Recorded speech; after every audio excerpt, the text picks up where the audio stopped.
পরশু দিন আবার একটা আছে না, লেখালেখি করতে হবে।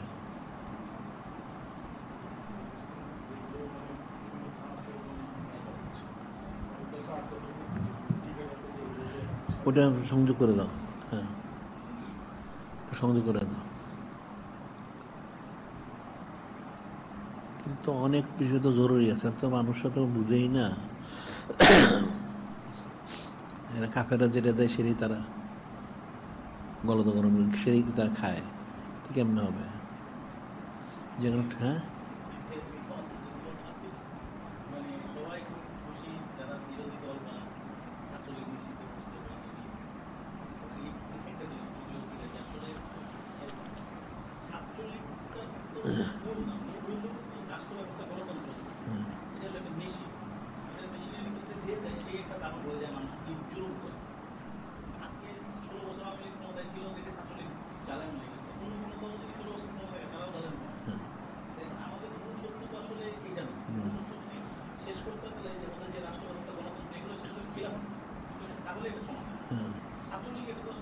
না, এটা তো ক্ষণস্থায়ী, আর এটার পর কেউ মানবে না তো, তার তো সে তো আইনত নিষিদ্ধ করতে সে পারে না, বেআইনি করছে সেটা। যে অন্য কেউ তাহলে তার আবার বিচার হবে। বেয়াকুবগুলি তো বুঝে না, গেলি অনর্থগুলি ক্ষমতায় বসছে, গণ্য মূর্খ। এখন যে আমার আবার কেউ আসে তাহলে তার বিচার হবে, সেটা কীভাবে করলো? তার বৈধতা প্রমাণ করবে, মানে তার শাস্তি হবে। মূর্খগুলি।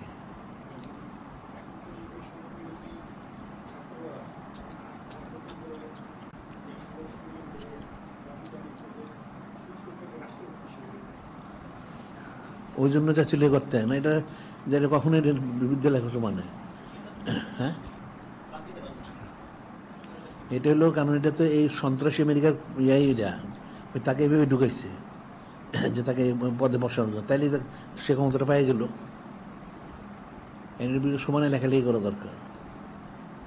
আর সেই যেগুলি আইন করে, সে আইন করার তার ওর ক্ষমতা রাখে না সে। এই যে মূর্খতা এটাও জানে না। এটা যদি গণতন্ত্রই করে, তাহলে গণতন্ত্রে তো একটা নিয়ম রয়ে গেছে, ওই নিয়ম অনুযায়ী তার তো কোনো ক্ষমতাই নেই। সে সর্বোচ্চ সে শুধু নির্বাচনটা দিতে পারে, এর বাইরে তার কোনো কিছু করার ক্ষমতা নাই। আর যদি তার গণতন্ত্রে নির্বাচিত সরকার আসলে সে গণতান্ত্রিক পদ্ধতিতে কাজগুলি করবে। এটা তো যে কোনো একটা আইন কিন্তু জারি করতে পারে না। এটা আইন জারি করতে হলে তাদের সদস্য কতজন আছে, সংসদ সদস্য, এদের অধিকাংশ এটা সমর্থন দিতে হবে, তখন এটা জারি হবে। কোনো দিন হবে না। এই জন্য তারা একাধিক দল যখন মিশ্রিত করে তখন কোনো আইন করতে পারে না, সব সমর্থন করে না। যখন কেউ এককভাবে যায় তখন সে করতে পারে, এটা থেকে আইন করতে পারবে না। তো এটা তার বেআইনি হয়েছে। এখন আমাদের দেশের লোক আসলে সমষ্টিগত মূর্খ, এরা কোনো কিছুই জানে না। না জানে দিন ইসলাম, না জানে এদের দুনিয়া, না জানে তন্ত্র মন্ত্র, কোনোটাই জানে না। যা মনে চায় সেটাই করে। হ্যাঁ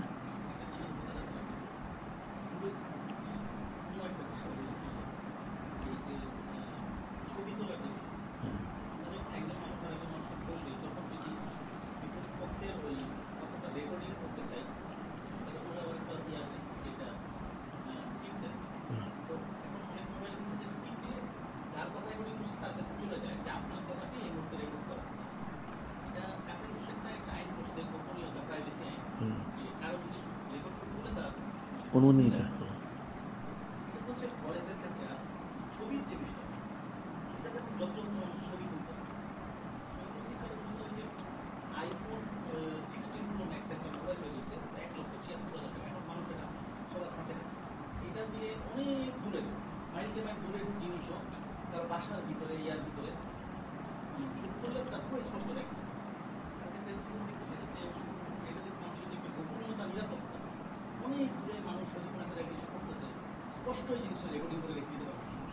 কেমন করবে এটা?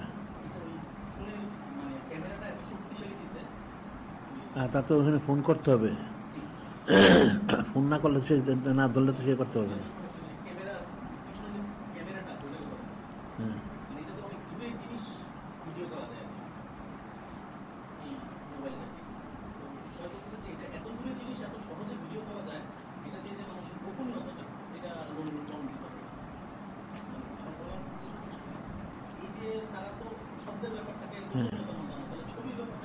এটা তো কোনো হ্যাঁ, লেখালেখি করো, এটা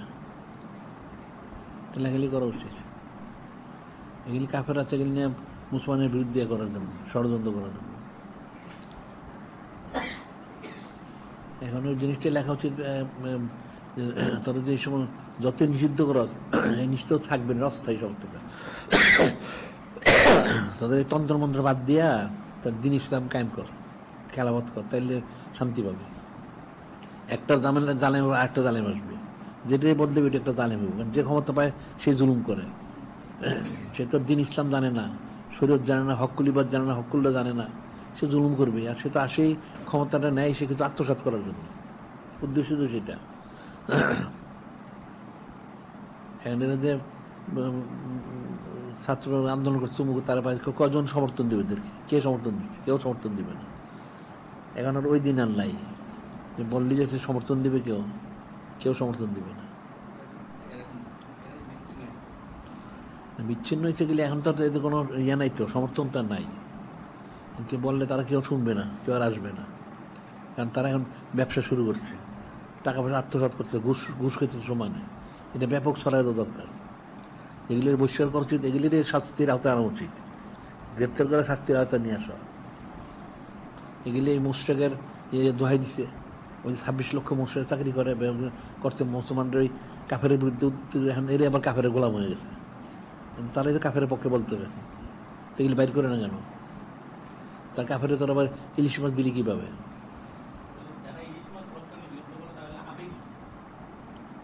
এটা তো তাদের তো বাংলাদেশ আইন রপ্তানি নিষিদ্ধ। তুই তো মূর্খ লোক, তুই তো আইনটা জানাস না। তুই বাংলাদেশেই থাকো, যদি এটা আইন মানুষ, তাহলে তার কিন্তু নিষিদ্ধ। এটা তুই করলি কী করে? তুই তো অপরাধ করছস, তোর দণ্ডনীয় অপরাধ তোর। এখন বললাম সব মূর্খ এগুলি, আইন কানুন কিছু জানে না। আবেগের সাথে কি আমার দেশের মধ্যে আমি দেবো কেন? আমার দেশের লোকের চাহিদা পুরো হইলে তারপর আমি দেবো। দেশের চাহিদা আমার পুরো হয় না, আমি দিব কেন? আর দেশের জনগণের হক তো আগে, তারপরে বাকিটা করবে। আর এগুলি সব জালেম আর চোর। এগুলি এখান থেকে বৃহৎ কত হাজার হাজার কোটি টাকা আত্মসাৎ করছে। এগুলি তন্ত্র মন্ত্র যত আছে, এগুলি এরকমই হবে। এটাতে কোনো দিন মানুষ শান্তি পাবে না। এই যে হজরত খোলাফায়ে রাশিদিন ওনারা যে খেলা পরিচালনা করছেন, সেই আদলে তারা খেলাফতের কোশিশ কর, তাইলে যদি শান্তি পাস, এছাড়া তো শান্তি পাবি না। তা মুসলমান, তার তো দিন ইসলাম থাকতে হবে, সে যদি ইসলামের বাইরে যেতে পারে না। এনারা গণতন্ত্র যে কি এটা নিজেরাই জানে না। এটা সংজ্ঞাটা জিজ্ঞেস করতে একটা বলতে পারবে না যে গণতন্ত্রের সংজ্ঞাটা কি, এটা কোত্থেকে আসছে, এটা কি বিষয়টা, এটা নিজেরই জানে না। এগুলি মূর্খ লোকগুলি। এদের একটা কাফের, এই যে আব্রাহাম লিঙ্কনটা, সে তো হলো আধুনিক গণতন্ত্র। এটা আসছে সে গ্রিক থেকে। আধুনিক গণতন্ত্রের প্রবক্তা হলো আব্রাহাম লিঙ্কন। সে নিজে অবৈধ সন্তান, তার মা ইহুদি, সেটা অবৈধ সন্তান। তার এটা সে করতে চায়। তো তোর তুই মুসলমান থাকলি কেমনে? তুই একটা কাফের তন্ত্রমন্ত্র মতো তুই জারি করো, তাহলে তুই মুসলমান থাকলি কোথায়? তুই তো মুসলমান না। আল্লাহ জিনিস বলছে ইন্না দিন ইনদাল ইসলাম, একটা মনের দিন হচ্ছে ইসলাম। তো ইসলাম করতে হবে, ইসলাম না করলে মুসলমান থাকে কেমনে? আসলে এখন মুসলমানদেরকে দিন ইসলাম বোঝানো উচিত, আর কাফেরদের যে শত্রুতা, এই জিনিসটা বোঝানো উচিত। এরা কাফের মনে করে তার বন্ধু। এরা কোনো কাফের মুসলমানের কখনো বন্ধু না। এরা সবসময় শুধু আল্লাহ কোরআন শরীফ ঘোষণা করেছেন, মুসলমান তো কোরআন শরীফই মানে না, নাউজুবিল্লাহ। এগুলি মুসলমান থাকে কোত্থেকে? কোরআন শরীফে অনেক আয়াত শরীফ বলা হয়েছে এদেরকে তোমরা বন্ধু হিসেবে গ্রহণ করো না। লা তার থেকে আদুবি আদুকম আউলিয়া, যে আমার শত্রু তোমাদের শত্রু, এদেরকে বন্ধু হিসেবে কখনো গ্রহণ করো না। আল্লাহ সরাসরি নিষেধ করলেন। এরপরে মুসলমানরা গিয়ে কাফেরদেরকে বন্ধু হিসেবে গ্রহণ করে, তাহলে এদের মুসলমান থাকলো কোথায়? তো সম্পূর্ণ সে কোরআন সে অস্বীকার করলো, সে নাউজুবিল্লাহ। একটা কাফের সে।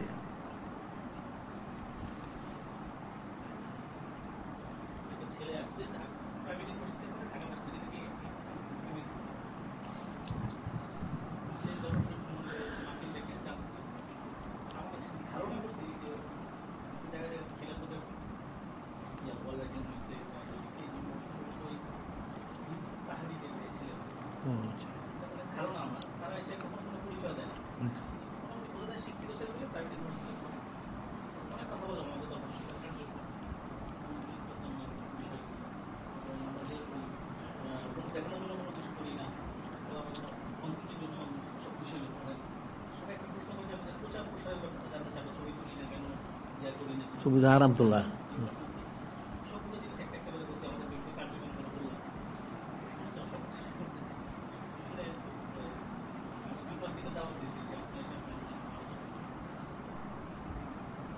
ছবি তোলা হারাম, বেপরদা হারাম তো কেমনে হবে? ছবিদের পর প্রচার হয়েছে, এত বছর তো প্রচার হয়েছে কেমনে? এত বছর প্রচার হলো কি করে? আর তারপর যদি বলা যায় তাহলে তোমরা এই নাচলা কি করে? তোমরা জানলা করতে আমরা ছবি তুলছিলাম, তো প্রচার হয়েছে না? আমাদেরও তো বিনা ছবিতে প্রচার হচ্ছে।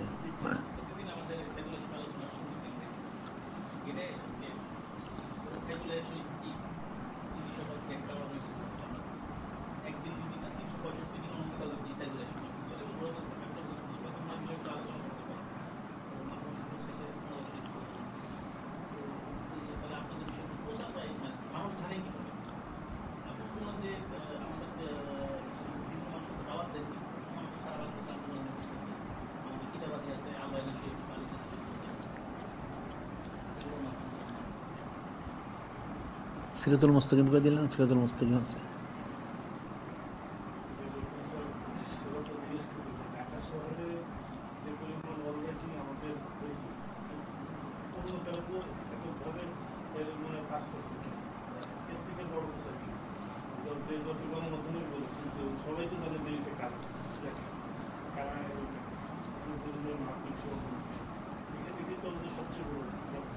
ঠিক আছে, প্রচারের তো মূল বিষয় না, আমাদের কাজটা করার উদ্দেশ্য। প্রচার করলে কাম হইল না, তো কেমনে হবে? কাজটা করা তো মূল বিষয়। যারা প্রচার করে সারাদিন কাপড়ের সাথে মহব্বত দেখায়, তো কী ফায়দা হয়েছে? এটা জাহান্নামী হয়েছে। এটা কিন্তু একটা কঠিন বিষয়, এটা মানুষ কিন্তু ফিকির করে না, অনেক কঠিন। এই যে নিজে প্রতিদিন বলি, এই যে ওলামায় সুগুলি জীবন বড় মাদ্রাসায় পড়লো পড়াইলো, এটা কিন্তু সোজা জিনিসটা, মানুষ বুঝে না এটা। সে মাদ্রাসায় পড়লো ছোট জন্ম থেকে, পড়াইলো, বয়স 80-90 হইলো, সে বেমানি মরে গেল, এটা কেমন কথা? এটা কঠিন বিষয়, মানে মানুষের তবা করা উচিত বেশি বেশি। শয়তান যে কতভাবে ধোকা দেয়, কাফের বানায় দেয়, এটা তো একটা কঠিন একটা বিষয়। বিষয়টা তো সহজ জিনিস না। সারা জীবন সে পড়লো পড়াইলো, কত ছাত্র পয়দা করলো সে, ঠিক আছে, অনেক বক্তৃতা সে দিল, তার ভিতরে যাই থাকুক, সে তো কোরআন শরীফ বলছে, শেষ করে সে বেঈমানে মারা গেল, এটা কেমন হইল? এটা একটা কঠিন বিষয়। এটা মানুষের অনেক ইস্তেগফার তওবা করা উচিত, এবং সবসময় নেক কাজে মশগুল থাকা উচিত। ইবলিশ তো কাউকে ছাড়ে না, এটা কঠিন একটা বিষয়। কিন্তু মানুষ কিন্তু এগুলো ফিকির করে, স্বাভাবিক মনে করে। আরে যে লোকটা মারা গেল এরকম কুফরি করে, তার তো জিন্দেগি শেষ, সে অনন্তকালের জন্য জাহান্নামে গেল গা, আর কোনোদিন সে নাজাত পাবে না। এদিকে সোজা জিনিস। একটা লোক সামান্য একটু অসুখ বিসুখ হইলে, কষ্ট হইলে মানুষ সে বরদাস্ত করতে পারে না। তার আত্মীয় স্বজন যারা থাকে, তার বাবা থাকুক ছেলে মেয়ে থাকুক, তারা তাকে চিকিৎসা করে কী করে সুস্থ করা যায়? তার কষ্ট তাদের বরদাস্ত হয় না। তারপর যদি সুস্থ করতে পারলো তো ভালো, মারা গেল তো গেল, যাক একটা গেল। এই যে বিষয়টা, এই সামান্য বিষয়টা মানুষ বরদাস্ত, তাহলে এই যে কবরের আযাবটা যে কত কঠিন, এই তো মানুষ তো ফিকির করে না। সোজা জিনিস তো এটা না। এত কঠিন আযাব কী করে বরদাস্ত করবে? হয়তো কেউ দেখে না, দেখে তার বুঝে না, কিন্তু যখন সবাই পরকালে সবাই দেখবে, তখন সহ্য করবো কী করে? বিষয়টা তো কঠিন। এটা মানুষ তো এই জিনিসটাই ফিকির করে না। আমরা যে বলি প্রতিদিন যে বিষয়গুলি, এটা কঠিন বিষয়। আরে দুনিয়ার চাকচিক্য এটা সেটা অনেক কিছু চলবে, সবই চলবে, কোনো অসুবিধা নাই। যখন চোখটা যখন বন্ধ হয়ে যাবে, তখন ফেচালাটা কি? আমরা তো মুসলমান, কাফেররা তো কুফরি করে সারাদিন জাহান্নামে যায়, ঠিক আছে, তাদের নিশ্চিত। মুসলমানের তো জাহান্নাম না, জান্নাত। তাহলে ওই মুসলমানরা যখন জাহান্নামে গেল, এটার ফেচালাটা কি? এটা একটা ফিকিরের বিষয়। তো এই জিনিসটাকে ফিকির করে না। সব মুসলমান না আপনি সারাদিন দুনিয়ার মধ্যে মশগুল, এই বেপর্দা ছবি, এই তন্ত্র মন্ত্র, কুফরিয়ত মতবা, সারাদিন এই কাজ। তো এই লোকটা মরলে যাবে না কোথায়? সেটা একবার চিন্তা করলো না। বিষয়টা তো সহজ না, মানুষ এগুলো ফিকিরই করে না। এখন তো মুসলমানের কাজ করা উচিত দিন ইসলামের জন্য। হ্যাঁ, এই তন্ত্র মন্ত্রগুলিতে কোনোদিন শান্তি আসবে না, এটা কোনোদিন আসতেই পারে না। আল্লাহ তো এটা রদ করে দিচ্ছেন।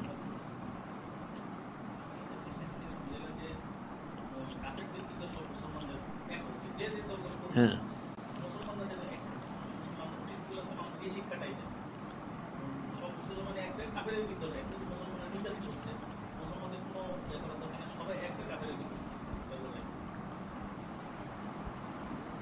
এটা বুঝতে গেলে এরা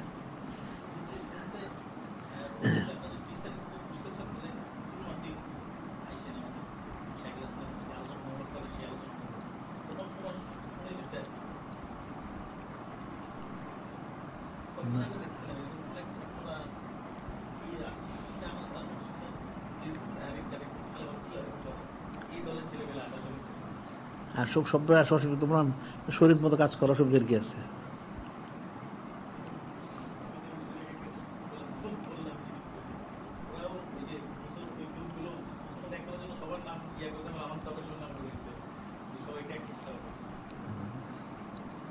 তোমরা তো বিচ্ছিন্ন, আমরা তো এক হয়ে আছি, আমরা তো বিচ্ছিন্ন না। তোমরা ব্যক্তিগত মত প্রতিষ্ঠা করতে চাও, তাহলে তোমরা কেমন এক হইবা? সমস্ত মত বাদ দাও, কোরআন শরীফ সুন্নাহ শরীফ মোতাবেক আসো, তাইলে তো এক হয়ে গেল।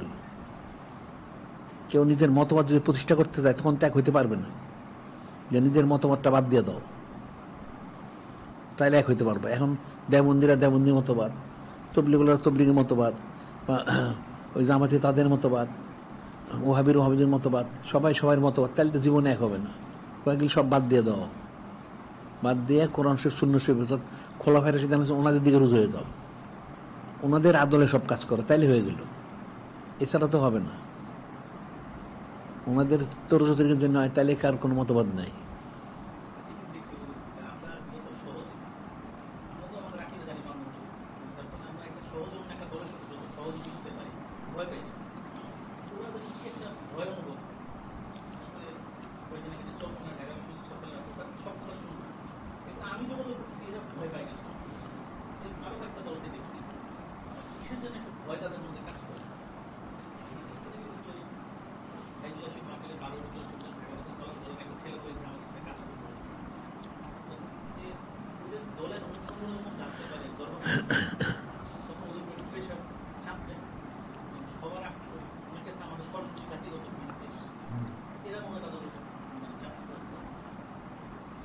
চাপ প্রয়োগের কারণ তাদের তো একটা বিদ্বেষ থাকা তো স্বাভাবিক।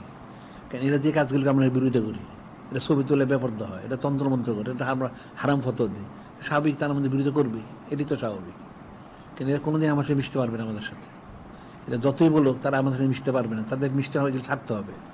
এখন যদি খেলাফত কায়েম করেন বললে কি কায়েম হবে? তাই এই শর্তগুলি মানবে কি? পর্দা করতে হবে, ছবি তোলা বন্ধ করতে হবে, তন্ত্রমন্ত্র বাদ দিতে হবে, তারপরে মানুষের পুরুষ হলে দাঁড়িয়ে রাখতে হবে, মহিলা হলে পর্দা করতে হবে, তারপরে এই সুটকোটটাই পরে বাদ দিতে হবে, সুন্নতি লেবাস পরতে হবে। তো খেলাপটটা তো এইভাবে আসবে না। এগুলি যদি তারা করতে পারে তখন সে তারা আসতে পারবে, আনলে আসবে থেকে, এমনি তো আসতে পারবে না। আসতে হলে তারা এগুলি মেনে আসতে হবে। বলে তারা খেলাপথ, কিন্তু খেলাপথ তো তারা বুঝেই না। খেলাপথের যে মূল বিষয়টা কি সেটাই তো বুঝে না। যে হযরত খোলাফায়ে রাশিদিন ওনারা যে খেলাফত পরিচালনা করছেন, কীভাবে করছেন, কত ইনসাফ করছেন, আবার কত একদম কোরআন শরীফ সুন্নাহ শরীফের বাইরে কোনো কোনো কথা নাই, হুবহু যা আছে তাই মানতে হবে। এটা তো সোজা জিনিস না, যে বললেই থেকে মানতে পারে না। তাদের নফস আছে, সে মানবে কেমনে? যে কোরআন শরীফ সুন্নাহ শরীফ সব মানতে হবে, এর বাইরে চলা যাবে না। কিন্তু মানুষ সব 24 ঘন্টা বাইরেই তো চলে, কোরআন শরীফ সুন্নাহ তো চলে কি? এদের প্রত্যেকটা এদের ধ্যান ধারণা চিন্তা ফিকির সব এরকম। এটা মনে করে সব স্বাভাবিক, এটা ব্যাপার তো হচ্ছে, এটা স্বাভাবিক, ছবি তুলতে তাও মনে হয় স্বাভাবিক, এটা দল না করলে কেমন হয়, তন্ত্র মনে তাও স্বাভাবিক। তো এটা তো সবই মনে করে এটা তো অস্বাভাবিক বিষয়। তো সে কী করে মিলতে তো পারবে না। তাতে যদি আকীদার মধ্যে ত্রুটি আছে। এখন যদি কেউ সব পরিত্যাগ করে আসতে পারে তখন, এমনি তো হবে না।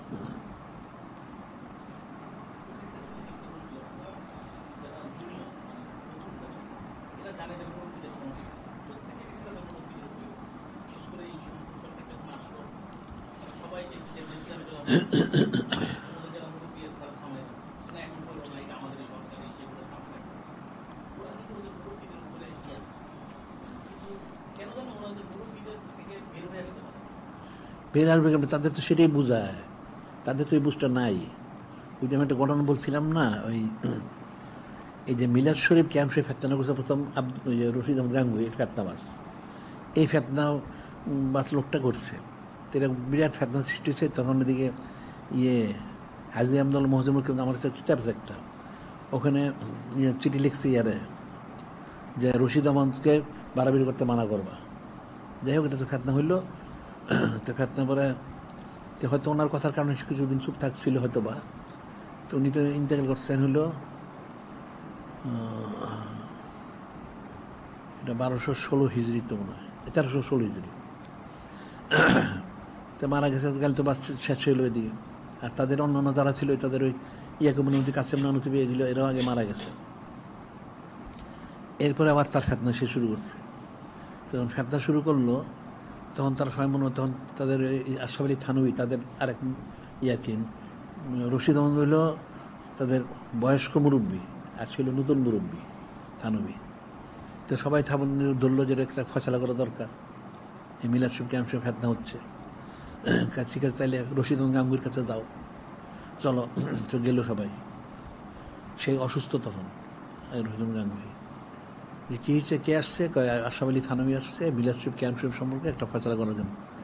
হ্যাঁ, কেন সে জানে না, সে বুঝে না, সে কিন্তু কোনো মত পেশ করলো না। সেই তো জানে এটা এটা কেন আসছে আমার কাছে জিজ্ঞেস করার জন্য। সে কি জানে না, সে বুঝে না, সে কোনো সময় পড়ে নাই, বাস বলে বন্ধ করে দিল, সে কিন্তু আর কোনো জব দিল না। তো পরে এদের আমাদের লিখলো এদের একটা সলচতুর, এদের সলচতুর হইলো ছাত্ররা পড়াশোনা জিজ্ঞেস করে কেমন পড়বা না, পড়া শেষ করো পরে বুঝবা, বড় হয়ে গেছে এত পড়ছে আমি বুঝো না এমন জিজ্ঞেস করো কেন, মানে দুই দিকটা বন্ধ করে দেয়। একটা হলো যে তোমরা ছাত্র, তোমরা বুঝবে না, পড়াশোনা শেষ করো পরে বুঝবা। যখন পড়াশোনা শেষ করলো তো তুমি এত পড়ছো, তুমি বুঝো নাই, তুমি কেন জিজ্ঞেস করো, বাচ্চা সেগুলো এই কামটাই করতেছে। এইরকম কাম করে যে ফেতনাটা থুয়ে গেছে সে। পরে কিন্তু আশরাফ আলী থানভী সেই তো ভালো জানে, কেন জিজ্ঞেস করতে আসছে। এই যে বিষয়গুলো এগুলি তো সাধারণ লোক তো বুঝবে না, এটাকে এই ফেতনা সৃষ্টি করে এগুলি বলে। এই সব যত মুরব্বীতে ছুটবে কেমনে, না তোমরা এখন বুঝবা না পরে বুঝবা।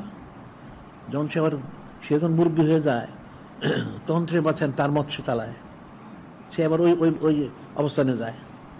এই হলো তাদের অবস্থা। এটা তো যে একটা সমস্যা যে সমাধান করা যায়, কোন শূন্য সবে কী আছে এটা তো তার ফিকির করে না, এর কোনো দলিলই পেশ করে না।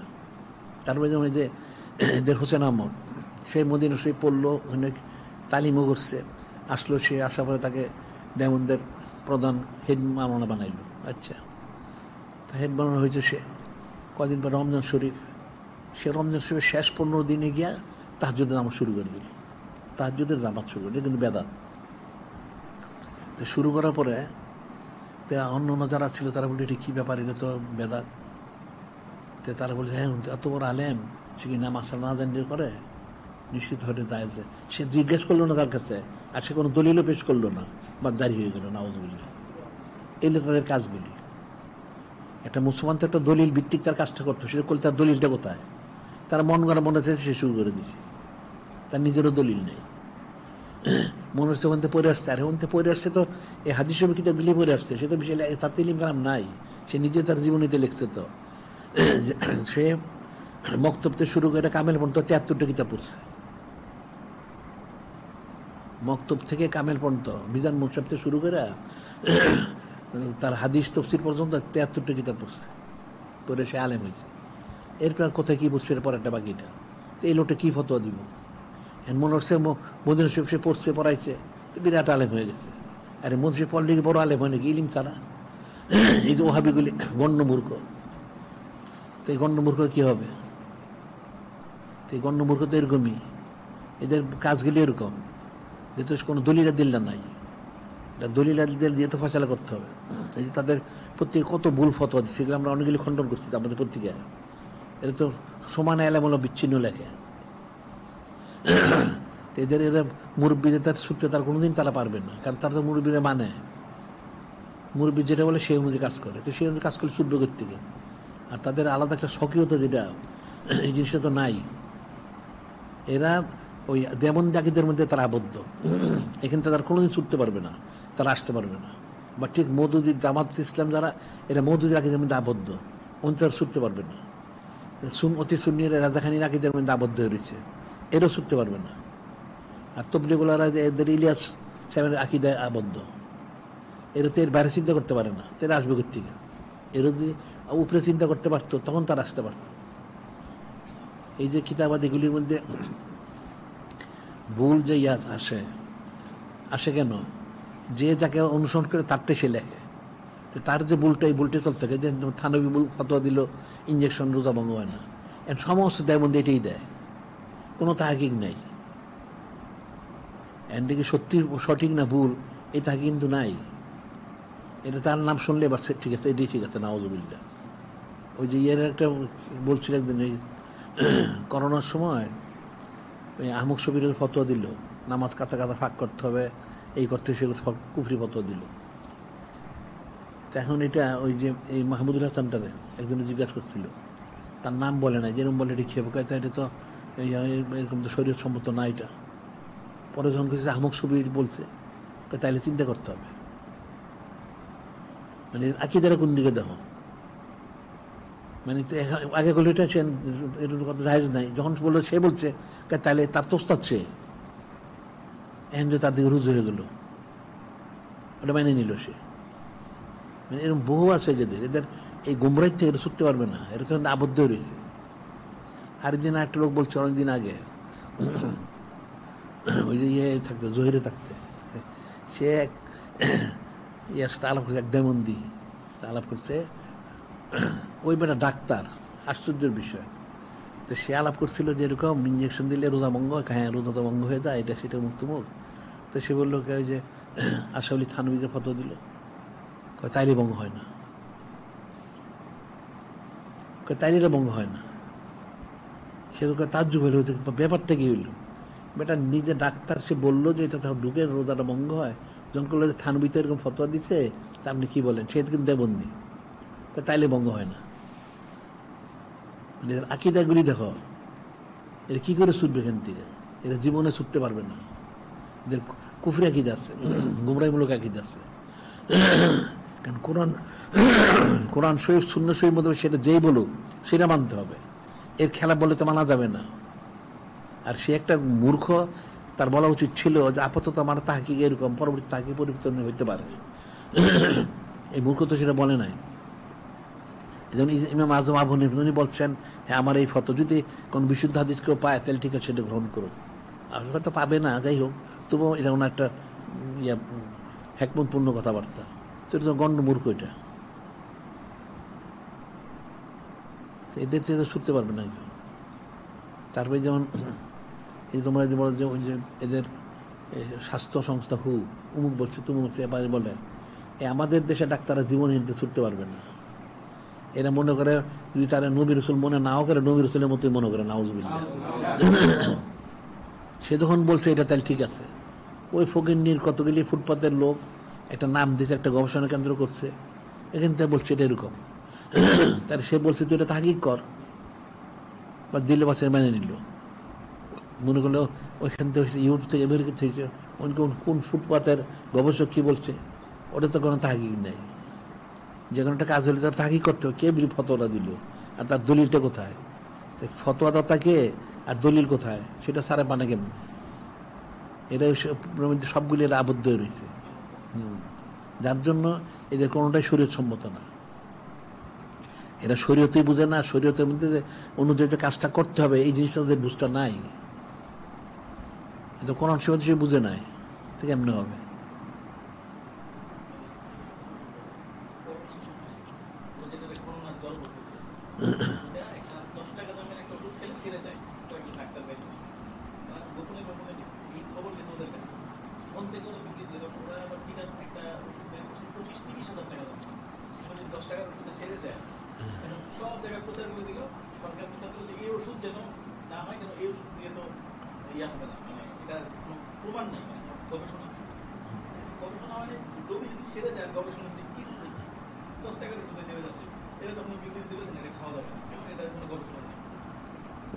তাদের ওষুধটা বিক্রি করা,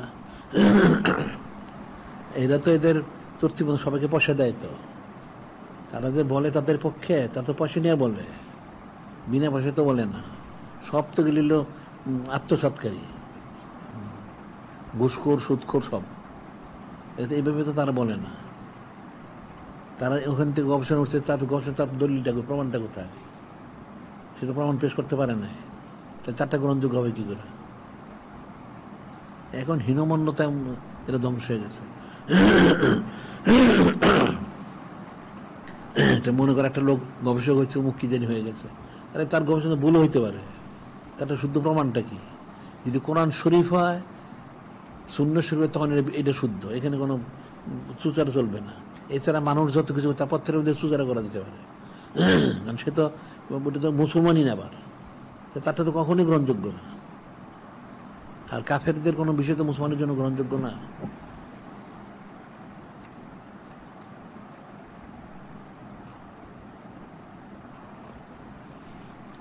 এই জিনিসগুলি মুসলমানরা বুঝাইতে হবে যে কাফেররা মুসলমানদের জাতিগত শত্রু, এই শত্রুদের কোনো জিনিস গ্রহণ করা যাবে না, এরা কোনোদিন মুসলমানের ভালো চায় না।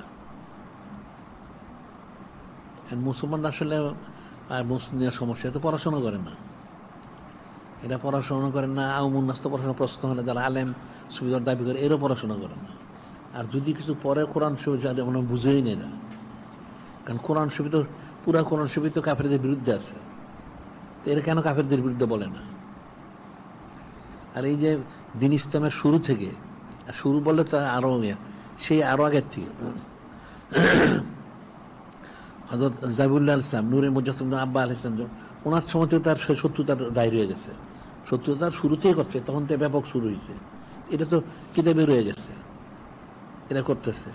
এখন সেই শত্রুতা এখনো দাঁড়িয়ে আছে, তো এটা মুসলমানেরা গুরুত্ব দেয় না কেন? কাফের মুশরিকরা যে ইহুদিরা যে জীবন ভর শত্রুতা করলো এবং এখনো করতেছে, তো এটা তো প্রকাশ্য জিনিসটা। আবার কোন সময় আল্লাহ স্পষ্ট বলেও দিলেন, তাহলে তারপরে আবার কথা থাকবে কেন? কিন্তু মুসলমান তো কোরআন শরীফ বুঝে নেয়, হাদিস শরীফ বুঝে নেয়। আয়াত শরীফ তো একটা না, অনেক আয়াত শরীফ, এখানে কি বুঝেছে কে জানে। এটাই বললাম যে এটা তো অনেকে তফসিল লেখছে, তফসিল কি তফসিল লেখলো? নিশ্চয় নকল করছে, আসলে সে বুঝে নেয়, আরেকজন টেনে লিখে দিচ্ছে। কোন ছবি যদি বুঝতো, তাহলে হারাম কাজগুলি করে কেন? এটা ব্যাপার দেওয়া, ছবি তোলে, তন্ত্রমন্ত্র করে, তাই করে কি করে? এটা তাই নিশ্চয় কোনো সে বুঝে নেয় তারা। এটা তো যেমন মিলাদ শরীফ, ক্যান শরীফ নিয়ে যেমন ফেতনা করছে রশিদ আহমদ, আর এই গণতন্ত্র নিয়ে ফেতনা করলো পাকিস্তানের মুফতি শফি, সেই মূল ফেতনার মূল। পাকিস্তান যখন হইল, তখন তো গণতন্ত্রের মাধ্যমে ভোট নির্বাচন হবে, তো এটা কি জায়েজ আছে কিনা সে পাকিস্তান রেডিওতে সে তফসিল করত। পাকিস্তান তারা তাকে মুফতি আজম লকব দিয়েছে, সে আবার থানবীর মুরিদ, খলিফা। তো এখন তাহলে যে সে দেখছে, হ্যাঁ এটা তো আমানত, আমানত তো ওই কোন সময় আমানতের একটা সবজি কোনখানটা কোন মিলাই চান্তাজি, কাজে আমানত রক্ষা করা ওয়াজিব, ভোট দেওয়া ওয়াজিব। তার তফসির আছে তো, মারহুম কর্ণে আছে। এই যে বিষয়টা সে করলো, আমি আমার বলার, আমি যে বলতে, একটা আশ্চর্যের বিষয় তো, কারটা একটা কুফরি ফতোয়া দিল সে। গণতন্ত্র হলো আব্রাহাম লিঙ্কনের, যার সাথে শরীয়তের কোনো সংযোগ নাই, ওহিমোর সাথে কোনো সংযোগ নাই, নূরে মুজাসসাম হাবিবুল্লাহ হুজুর পাক কোনো সংযোগ নাই, বিরোধী। তারপর সেটা কি করে ওয়াজিব সে ফতোয়া দিল? সে কোন কি বুঝলো? এটা মুখে ফতোয়া দিলে, লিখিত ফতোয়া দিল, আবার তার তফসির মধ্যে লিখিত হয়ে গেল।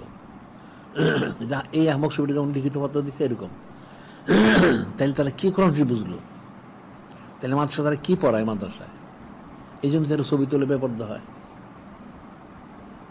এইটার সূত্র ধরেই তো সমস্ত দেবন্দিগুলি গণতন্ত্র করে।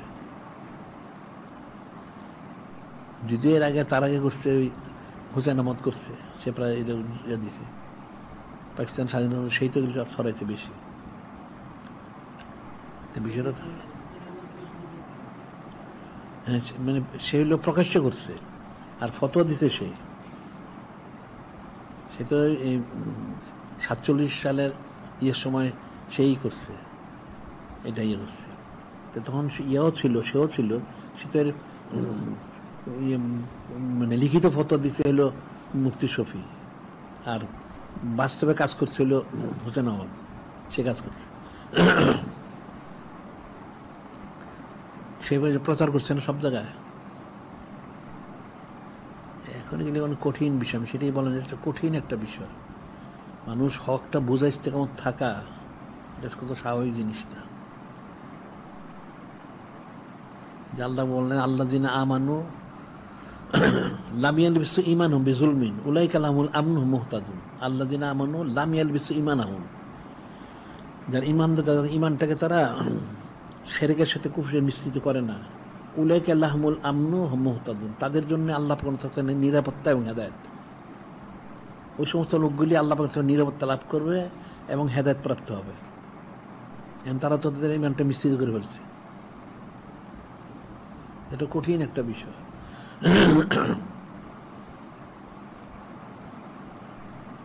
এখানে যে ফিকির বিষয় হলো যে তাসবির অনেক কিতাবে লেখছে অনেকে, এটা বড় সেমন কিতাব আছে, খাজা সাহেব রহমতুল্লাহ, মুজিদ আল রহমতুল্লাহ, আরও অনেক, আহমদ রাফি রহমতুল্লাহ, অনেক যারা উচিতের, যে তাসবির অনেক বিষয় আছে যেটা প্রকার বললে কাছের লোক অস্বীকার করবে, দূরের লোক, কাছের লোক দূরে সরবে, দূরের লোক অস্বীকার করবে তাসবির বিষয়গুলি। এটা তো গোপন বিষয়, এলমে তো মানুষ বুঝবে না, এটা স্বাভাবিক। একটা জিনিস বললে যেটা তাসবিটা এরকম, সে এরকম মানতে পারে, তার সে যোগ্যতাই নেই। এখন তো জাহেরি এলিমি তো বুঝে না, বাদিনী বুঝবো কর্তিকা, বুঝুন আমার কথাটা, এটা তো জাহেরিটাই তো বুঝে না, বাতিনিরা বুঝবে কোত্থেকে? এই যে তারা কুফরি ফতোগুলি দিচ্ছে একটার পর একটা, এটাই মানুষ মানতেছে। বলা হলে যেটা কুফরি, এটা তারা গ্রহণ করতে পারতেছে না। এদের কঠিন একটা বিষয়। তো যারা জাহেরি বিষয়টি বুঝে না, তারা বাতিনি বুঝবে কোত্থেকে? বিষয় তো কঠিন বিষয়। এদের কিতাবের মধ্যে তফসির, হাদিস, ফিকহ, ফতোয়া যত সরা আছে সব এলোমেলো বিচ্ছিন্ন। তো যারা জাহিরিটাই বুঝে নেয়, তারা বাতিনি বুঝবে কোত্থেকে? এই জন্য বললাম যে এটা তো মানে খেলাফতের জন্য খুশি করতে পারবে না। খেলার জন্য খুশি করতে হলে তো এগুলি বাদ দিতে হবে। যারা বাদ দিতে পারবে না তারা করবে কেমনে? কারণ তার নষ্ট ষোলো না তার মধ্যে, নষ্টকে সে বাদ দিতে পারতেছে না। এই যেমন হদসরা খুব বক্তৃতা দিল, পরে তো ঠিকই সে গুম রয়ে গেল। এই হাফেজ তার ওস্তাদ, সে অনেক বক্তৃতা দিল, পরে সে তো গুমরাহী হয়ে গেল, সে থাকতে পারে না। বিষয়টা তো অনেক কঠিন। এই যে সাইদুনা ফারুক বলা হইল, ফারুক আল ফারুক বাইনাল হক্কেল বাতিল, তিনি সত্য মিথ্যাকে পার্থক্য করেন, উনি ফারুক। এইটা তো সোজা জিনিস না। এটা হলো যে সহি সমস্যা, হাদিস শরীফে যেন বলা হয়েছে মায়ুরিদিল্লাবি খায়রু ফাক্কিফিদ্দিন, মায়ুরিদিল্লাবি খায়রু ফাক্কিফিদ্দিন, আল্লাহ পাক যার বালাই চান তাকে দিনের সহি সমজ দান করেন। আল্লাহ পাক তো সবারই বালাই চান, ভালো চান, কিন্তু যে গ্রহণ করতে পারে। আরেকটা হলো আয়াত শরীফ, ইয়াহুল্লাযিনা আমানু ইন তাত্তাকুল্লাহ ইয়াজআলকুম ফুরকানান, এই আয়াত শরীফের এটা হাদিস শরীফটা, ইয়াহুল্লাযিনা আমানু ইন তাত্তাকুল্লাহ ইয়াজআলকুম ফুরকানান, কিংবা তোমরা যে হাকিম মুত্তাকি হতে পারো, তে আল্লাহ ফুরকান দান করবেন। ফুরকান অর্থ হচ্ছে সত্য মিথ্যা, হক না হক পার্থক্য করার জ্ঞানটা। এটা তো মুত্তাকি না, তারা হক পার্থক্য করবে, এই জন্য তারা পারেন না, শেষ পর্যন্ত তারা বিভ্রান্ত হয়ে যায়। আল্লাহ নিজে বলে দিচ্ছেন ইয়া আইয়ুহাল্লাযিনা আমানু ইন তাত্তাকুল্লাহ, যদি তুমি মুত্তাকি হও, ইয়াজআলকুম ফুরকানান, তোমাকে ফুরকান দেওয়া হবে। এখন মুত্তাকি হলে সে ফুরকান পাবে, মুত্তাকি হলে পাবে কোত্থেকে? যার জন্য তার সত্য মিথ্যা পার্থক্য করতে পারে না। এরা হাদিস শরীফে সরা লিখছে, তফসিল লিখছে, ফতোয়ার কিতাব লিখছে, অনেক লিখছে, কিন্তু আসলটা বুঝতে পারে না। এই যে আমিনুল ইসলাম তো তফসিল লিখছে, তার ফয়সালা রেখে একই তো, মওদুদি তফসিল লিখছে, একই জিনিস, যেহেতু কোনো বুঝতে পারে না।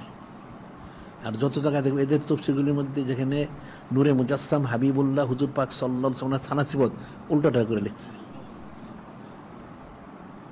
আর তফসির কি একটাই খালি? আল্লাহ ওনার কালাম হচ্ছে ওনার কালাম, আল্লাহ পাক অসীম, ওনার কালামের ব্যাখ্যা তো অসীম, তেরে বুঝলো কি? তা হাদিস শুরুতে একই জিনিস, তো কঠিন বিষয় তো এগুলি।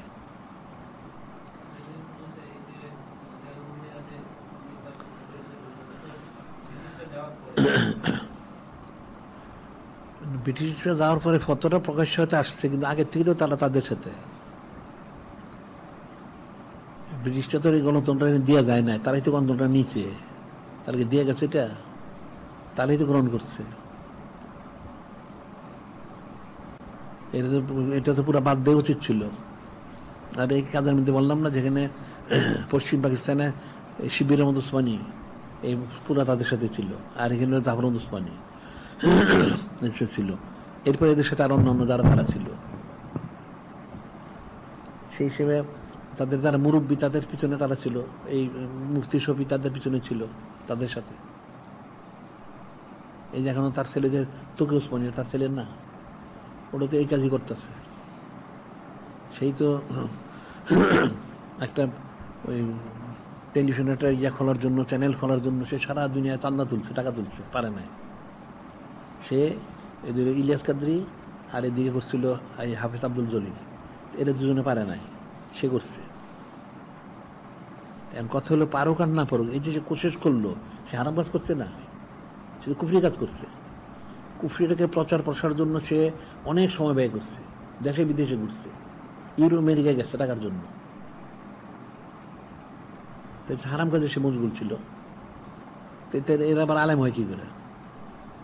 যে হক না ওটা বুঝতে পারলো না, ছবি তোলাটা হারাম, এই ছবির জন্য সে একটা বিরাট কিছু করতে গেছিল, সে তাহলে সে হক থাকে কি করে? আমি তো সেটাই বললাম যে এরা এত হাদিস শরীফে সরাই লিখলো, তফসিল লিখলো, ফেকা ফতোয়া লিখলো, এরা আসলে কোরআন দিন ইসলামই বুঝে নেয়। ইসলামটাই যদি বুঝতো তাহলে ইসলামের মূল বিষয়টা সেটাই তো বোঝা উচিত ছিল, সেটাই তারা বুঝে নেয়। যে নূরে মুজাসসাম হাবিবুল্লাহ হুজুর বললেন, তারাক্তু ফিকুম আমরাইন লাং তাদিল্লু মা তামাসসাকতুম বিহিমা কিতাবাল্লাহি সুন্নতি। আমি দুইটা নেয়ামত রেখে যাচ্ছি, যতদিন আঁকড়ে থাকবে তোমরা কখনো গোমরা হবে না, কালামুল্লাহ শরীফ, সুন্নাহ শরীফ। আরেকটা হচ্ছে কালামুল্লাহ শরীফ, আহলে বাইত শরীফ। যতদিন থাকবে তোমরা গোমরা হবে না। এটা কি বুঝলো? এরা তো বুঝতেই পারে না। এরা দেখা যাচ্ছে তাদের মন গড়া ফতোয়া দিচ্ছে তারা। হয়তো কোনো জায়গায় নফসের অনুসরণ করছে, কোনো জায়গায় পয়সার অনুসরণ করছে, সরকারি বড় একটা পদের জন্য বা একটা নাম দামের জন্য, এই সমস্ত সব মিলিয়ে পাঁচ মিশালি। বিষয়টা তো সোজা না, কঠিন বিষয়। এই যে বালামিন বাউরে যে গুমরা হয়ে গেল, কোন সময় তার কথা আল্লাহ বলছেন না, অতলু আলাহিম, আল্লাহ মানে অতলু আলাহিম নাবা আল্লাজি আতায়নাহু আয়াতিনা, যে আপনি ওই তার ইতিহাসটা বলে দেন, তাকে অনেক নিদর্শন দিয়েছিলেন। ফাংসালাকা মিনহা, সে কিন্তু আমার নেয়ামত ধরে রাখতে পারেন, কিন্তু বেরিয়ে গেছে। ফাদওয়া শয়তান ফাকানা মিনাল গাওয়িন, তার পিছনে শয়তান লেগেছিল, সে গুমরা হয়ে গেছে। আল্লাহ পাক কোন সময় বলতেছেন বালামিন বাউরার বিষয়টা, অতলু আলাইহিম নাবাল্লাজিনা নাবাল্লাজিনা নাবাল্লাজি আতায়না আয়াতিনা, ওই ওই লোকটার ঘটনাটা আপনি বলে দেন, যাকে অনেক নেয়ামত দিয়েছিলাম। ফানসালাকা মিনহা, সে নেয়ামত দিল ধরে রাখতে পারেন নাই, সে সরে গেছে, বের হয়ে গেছে। কেন? ফাদওয়া শয়তান, তার পিছনে শয়তান লেগেছিল। ফাকানা মিনাল গাওয়িন, সে পরে গুমরা হয়ে গেল, নাউযুবিল্লাহ। ওয়ালাউ শি'না লারাফানাহু বিহা, আল্লাহ বলেন যদি আমি চাইতাম তাহলে এই তাকে যে নিয়ামত দিতাম তার আর মর্যাদা বুলন্দ করতে পারতাম। ওয়ালাকিন্নাহু আখলাদা ইলাল আরদ ওয়াত্তাবা হাওয়াহু, আল্লাহ বলতেছেন লাকিন্নাহু আখলাদা ইলাল আরদ, সে দুনিয়ার দিকে রুজু হয়ে গেল। ওয়াত্তাবা হাওয়াহু, সে নফসের পারিবি করলো। ফামাসালু কামাসালিল কলব, তার ওজন কুকুরের মতো। এই যে বিষয়গুলি, বিষয়টা তো এরকমই, সেটা তো চিন্তা ফিকিরের বিষয়। তো আল্লাহ তার নেয়ামত দিলেন, ধরে রাখতে তো পারলো না, শয়তান পিছন লেগেছে, তাকে গোমরা করে ফেলেছে। তাহলে যদি সে এটা ধরে রাখতে পারতো, আমি তার মর্যাদা আরো বুলন্দ করতে পারতাম, কিন্তু সে নামটা গ্রহণ করে নেয়, সে দুনিয়ার দিকে রুজু হয়ে গেছে। আখলা দিলে লাভ অত্তবা হাওয়াহু, সে নফসের পারিবে করছে, তার উদাহরণ কুকুরের মতো। এদের অবস্থা তো সেরকমই। সেটাই আমি বলছি, এটা তো মাদ্রাসায় পড়লো, পড়াইলো, অনেক কিছু করলো, অনেক কিতাব দিয়ে লিখলো, অনেক কিছু বললো, অনেক বড় আলেম মুফতি মুহাদ্দিস দাবি করলো, শেষ পর্যন্ত কুফরি করলো, ফাকানা মিনাল গাওয়িন, গুমরা হয়ে গেল। এটা অনেক কঠিন বিষয়গুলি, মানুষের এই জন্য ইস্তিগফারের মধ্যে থাকা উচিত। আর মানে সামান্য থেকে সামান্য যদি কোনো গোমরাই থাকে, এটা তওবা করা উচিত। গোমরাই তো একবার বড় হয়ে আসছে না, ছোট করে আস্তে আস্তে ঢুকে, শুরু থেকে এটা বাধা দেওয়া উচিত। এদেরকে যে বোঝায় দেশে ক্ষমতা আসলে দিন ইসলাম কায়েম করা যাবে, আর আমার দিন ইসলাম কায়েম করলে তো আমার শর্ত না, আমার ইমানের সাথে ইস্তেকামত করা শর্ত। নবী রাসূল যারা আসছিলেন 1,24,000 2,24,000 নবী রাসূল আমাদের, এই কাফেররা তো 70,000 আমাদেরকে শহীদ করলো, নাউজুবিল্লাহ। আর বাকি যারা ছিলেন তারা তো সবাই সব কায়েম করেন নাই। তাইলে বুঝোর কায়েম করাটা শর্ত না, শর্ত হলো হক মতে পথে থাকা, ইমানের থাকা, এবং ইমানের বিষয়টা মানুষকে বলা। যারা গ্রহণ করলো করলো, না করলে তাদের উপরে ওমা আলাইনিল্লাল বালাগাল, অনেক জায়গায় বলছেন ওমা আলাইনিল্লাল বালাগুল মুবিন, পৌঁছে দেওয়া আমাদের দায়িত্ব। আর ঠিক ওই যে বিদায় হজমর সময় নূরে মুজাসসাম হাবিবুল্লাহ বললেন ফালু বাল্লিগি শাহিদুল গায়বা, যারা আপনার উপস্থিত, যারা তাদেরকে পৌঁছায় দেন। তারপর যে করবে সে ফায়দা লাভ করবে, না করে তারটা তার উপরে। কিন্তু আমার এটা কায়েম করতে হবে, এরকম চুক্তি কারো করা হয় না যে এটা কায়েম করতে হবে। কায়েম করতে পারলে ভালো, না করলে তো করা। যেমন ঈসা রুহুল্লাহ আলাইহিস সালাম, উনি তো অনেক বড় রসুল, ইনজিল শরীফ নাজিল হয়েছে, তো উনি কি করছেন? উনি তো আল্লাহ আসমানে তুলে নিলেন, উনি তো একটা উম্মত ছিল না, যেগুলি সবগুলো অস্বীকার করছে ওনাকে। পরে যারা উম্মত দাবি করে, এগুলি তো মানবাটি, কেউ তো ওনাকে মানে নাই। এই যে বিষয়টা, একটা কিছু কায়েম করতে হবে, এটা জারি করতে, এটা সত্য না। প্রত্যেকের ব্যক্তিগত সত্য, সে নিজে তাকে ইমানদার হইতে হবে, ইমানের তার ইস্তেকামত থাকতে হবে। এরপরে সে দাওয়াত দেখ মানুষকে, যদি মানুষ গ্রহণ করে আলহামদুলিল্লাহ, না করলে কোনো অসুবিধা নেই, তারটা তার উপরে। এবং তার সঠিক পৌঁছে দেওয়া তার দায়িত্ব। বাল্লিগু আন্নী ওয়ালাউ আয়া, আমার তো একটা হাদিস শরীফ, একটা আয়াত জানলে এটা পৌঁছায় দিও। তো এটা তো উল্টা দিকে যায়, এরা মনে করে এটা করতে হবে না, ওনার কোনোবার কিছু করতে হবে না। আমার যেটা করতে হবে সেটা হলো, যিনি খলিক, যিনি মালিক রহমাল্লাহ, যিনি নূরে মুজাসসাম হাবিবুল্লাহ হুজুর পাশ, ওনাদের সাথে নিজবরটা আমার ঠিক রাখতে হবে, এটা আমার করতে হবে, আর কিছু করতে হবে না। ওনাদের নিজবরটা যদি আমার ঠিক থাকে, তাহলে বাকি কাজটা ঠিক হইল। তারপর কিছু হয় হোক, না হয় না হোক, ওটা তো চুক্তি নেই কারোর সাথে। মানুষ তো এই জিনিসটাই তো বুঝতে ভুল করে। বিষয়গুলো তো কঠিন বিষয়।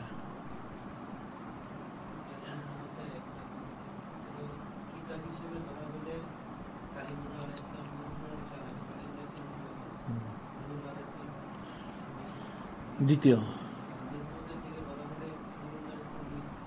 দ্বিতীয় হ্যাঁ, নিজবত খলিলুল ইসলাম।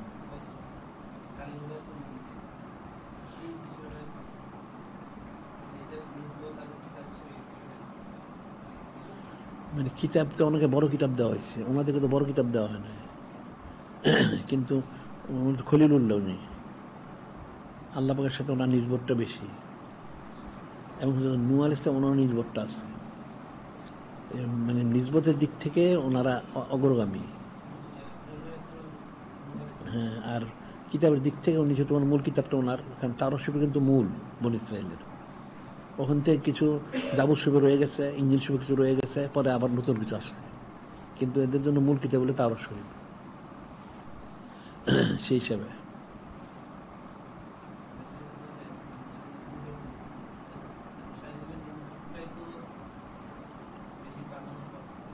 হ্যাঁ, ওনার নিজবতটা প্রাধান্য প্রাপ্ত।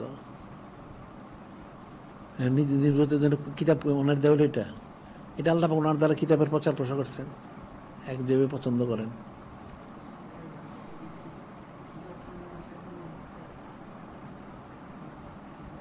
হ্যাঁ, নূরে মুজাসসাম হাবিবুল্লাহ হুজুর পাক সাল্লাল্লাহু আলাইহি ওয়াসাল্লামের মাধ্যমেই তো আল্লাহর সাথে যাবে, এছাড়া যেতে পারবেন না। হ্যাঁ হ্যাঁ, ওই যে দোয়া দুরূদ শরীফ পাঠ করো না তোমরা, এটা আর কি, ওটা নিজবতের ব্যাপারে, আর হলো কিতাবের ব্যাপারে। না, এখন আমার বলার বিষয় হচ্ছে যে যেটাই হোক, সেটা হলো যে একটা করতে হবে, আমার চুক্তি নাই। আমার তো চুক্তি হলো আমার ইমানটা হেফাজত করতে হবে। প্রত্যেক মানুষের সাথে যেটা চুক্তি, সেটা হলো সে ইমানদার হইতে হবে। তার সাথে নূরে মুজাসসাম হাবিবুল্লাহ হুজুর পাক সাল্লাল্লাহু আলাইহি ওনার যিনি খলিক, যিনি মালিক আল্লাহ, ওনার সাথে নিজবতটা ঠিক রাখতে হবে।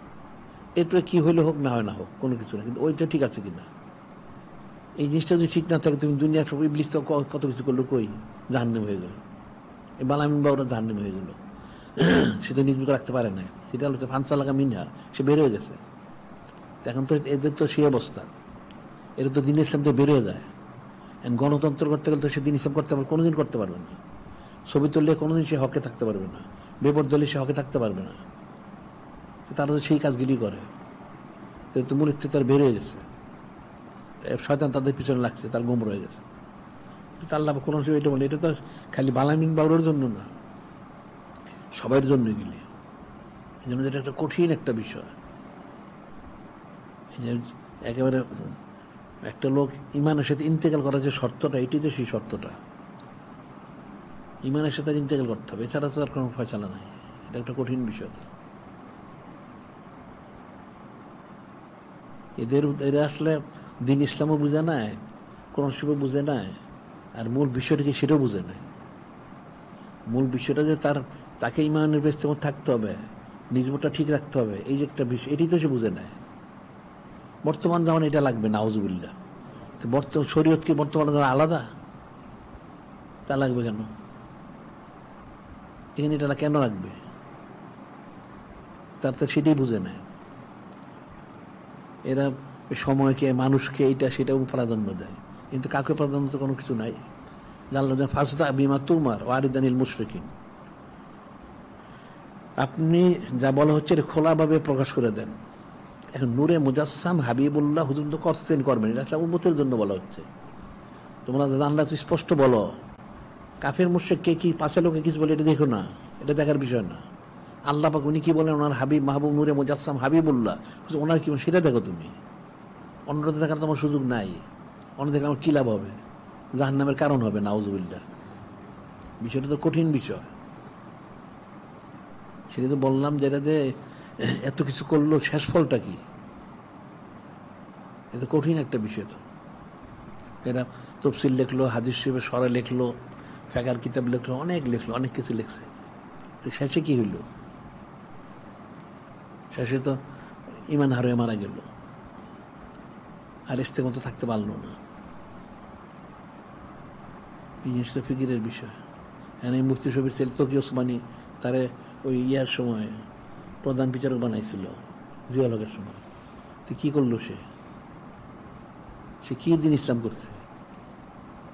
যদি প্রধান বিচার হয়েই থাকে, তাহলে তো তার দিন ইসলামের কিছু কাজ করা উচিত ছিল, করতে তো পারে না, বরং সে আরো উল্টো ছবি টবি তুললে আরো তন্ত্রমন্ত্র আরো জোরদার করছে, নাউজুবিল্লাহ। আমাদের দেশে যেরকম করছে এরকম। বলেন যে খেলাপথটা তো সোজা জিনিস না, যত সোজা মনে করে খেলাপথটা এত কি সোজা? এই যে খোলা ফেরা দিন আছে মনে হয় যে করছেন, এত সোজা জিনিস মানুষ তো গেলে বুঝেই না, করবে করতে গিয়ে, বুঝলে সে করবে। সিদ্ধে আকবর আল ইসলাম উনি খলিফা হইলেন, ওনার তো অবস্থা খারাপ ছিল, সচ্ছল। তারপরে ঠিক আছে, ব্যবসা বাণিজ্য বন্ধ যখন থাকবে, তাহলে বাতা নিতে হবে, তো বাতা নিলেন, বাতা তো ফিরিয়ে দিলেন। আবার বাতা উনি নিচ্ছেন, ওনার মিষ্টি খাওয়ার একটা অভ্যাস ছিল, তিনি বললেন মিষ্টি কোনো ব্যবস্থা তো নাই, কারণ যেই বাতা হয় এই বাতাতে মিষ্টি হয় না। দেখ, তারপর ওনার হাইলেন কিছু কমায় কমায়, অনেক দিন পরে 2-3 মাস পরে মিষ্টির ব্যবস্থা করলেন। তোমার দেওয়া হইলে খাওয়ার জন্য, তুমি জানি মিষ্টি আসলো কোথেকে, এটার ব্যবস্থা বলে নাই। তুমি বলে আমি অনেক কষ্ট করে কিছু কিছু জমায়ে জমায়ে এটা করছি। ঠিক আছে। উনি গিয়ে বললেন যে তাহলে আমার এত কম দিলেই চলে।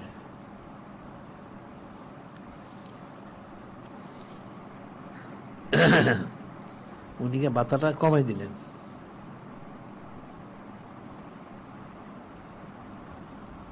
যে বিষয়টা মানে ইনসাফ কতটুকু, যে 3 মাসে উনি জমাইছেন, জমায় মিষ্টি একটু ব্যবস্থা করলেন, সামান্য মিষ্টি, কত কমছে, এতটুকু, ওইটা উনি কমাই দিলেন। খেলা হতো এইটা, যে মানুষ কি খেলাফত করবে? ইনসাফ আছে মানুষের? যেখানে এত কিছু ওনার সবটার মালিক উনি। তিনি আরো মাথা ভাড়া নিতে পারতেন, কিন্তু উনি তো আবার ফেরতও দিচ্ছেন, তাহলে নিলে অসুবিধার কি ছিল? মানুষ কি খেলাবোধ করবে? এর মধ্যে প্রত্যেকের জীবনীতে এই অবস্থাই তো।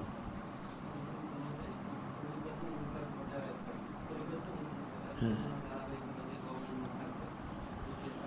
হ্যাঁ, ইনসাফ তো হয় না, সে তো গভর্নর থাকতে পারবে না, প্রাদেশিক থাকবে কেমনে? হ্যাঁ, অবশ্যই তাই করতে হবে। হ্যাঁ, যারা থাকবে সবাই তো সুন্নতের মোতাবেক হইতে হবে। এর খেলাপ করলে তো সে থাকতে পারবে না, তার মধ্যে তারা বরখাস্ত করতে হবে।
ঠিকই আছে, এখন তো সবাই ইনসাফ করতে হবে, ইনসাফ বাইরে কেউ থাকতে পারবে না। ইনসাফের বাইরে তো খেলা করতে থাকবে কেমনি? খেলা করতে তো ইনসাফ, তো খলিফাদের অধীনস্থ সভাপতি ছেড়ে হইতে হবে। খেলা করতে হচ্ছে হয় না, এই জন্যই তো হয় না, ইনসাফ করতে মানুষ নাই, তাহলে একজন হইলে হবে।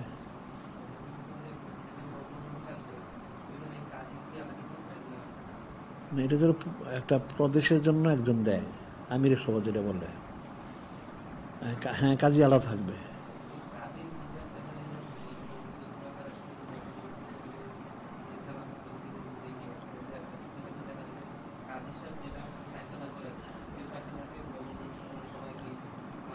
না, এটা হলো কাজী সাহেব তো করে যেটা, এটা তো আসলে ইয়ার সময় ছিল, বিচার করতেন অনেকে, যেমন হজরত সিদ্দিক ওনার সময়, ফারুক ওনার সময়, বা জুমনাথ ওনার সময় ছিল, থাকলো। কিন্তু কাজী সাহেব ফয়সালা যদি সে যদি কোনো বক্তব্য দেয়, এটা আবার খলিফার ইয়া থাকে, অনুমোদন লাগবে, কারণ কাজী সাহেব তো চূড়ান্ত না।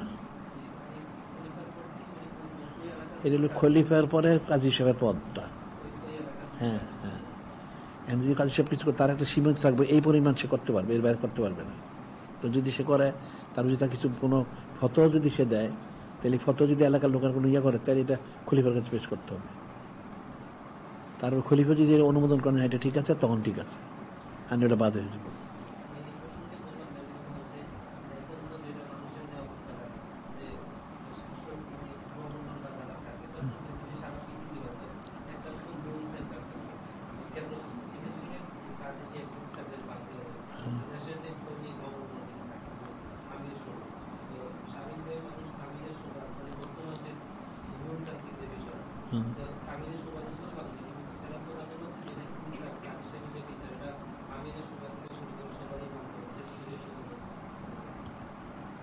না, এটা তো আমির সুবতার ওইটার বিরুদ্ধে না, মানতে হবে, মানতে হবে তুমি।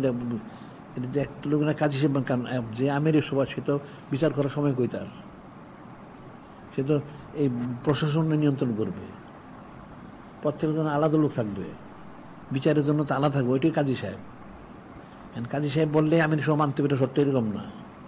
হ্যাঁ, মানতে হবে যদি শরীর সম্মত হয়। হ্যাঁ, আবার আমির সভা যদি যে কথা বলবে সেটা যদি শরীর, তাহলে কাজী সাহেবরা মানতে হবে।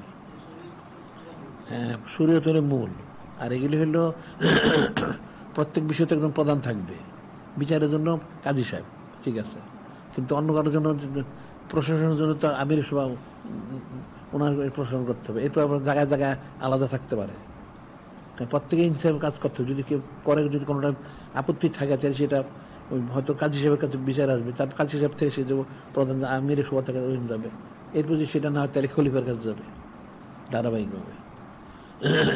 কারণ ইনসাফ তো সবাইকেই রক্ষা করতে হবে, কেউ ইনসাফটা বাইরে যেতে পারবে না। কেউ ইনসাফের বাইরে গেলে তার এসে বরখাস্ত হবে আপসাপ।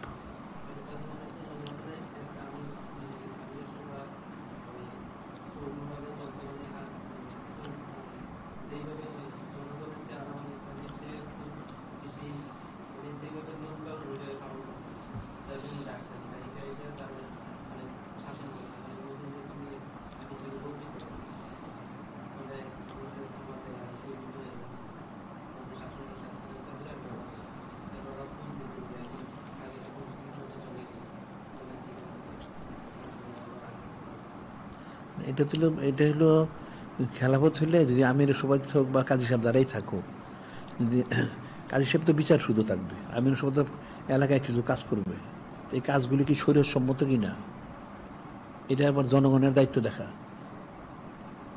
আর এটার যদি খেলাফতে কিছু করতে হয় তাহলে জনগণের জানাইতে হবে আমরা এই কাজটা করতে চাই, যে কাজগুলি সবার সাথে সংশ্লিষ্ট, একলা করতে পারবে না আমিরের সভা। জানাইতে হবে, জানায় পরে দরকার পড়ে যেমন খুলি করে দেবে, যেমন নীল নদের পানি গেলে শুকায়, তো এখন নীল নদে মানুষ বলি দিতে হবে, তুমি তো বলি দিতে পারবেন না, সম্ভব না, পানি তো ঠিকই শুকায় গেল, তাই আমি খলিফার কাছে জানান যে আপনি খলিফা আপনি ফয়সালা করে দিলেন। বিষয়গুলো তো এরকম হইব,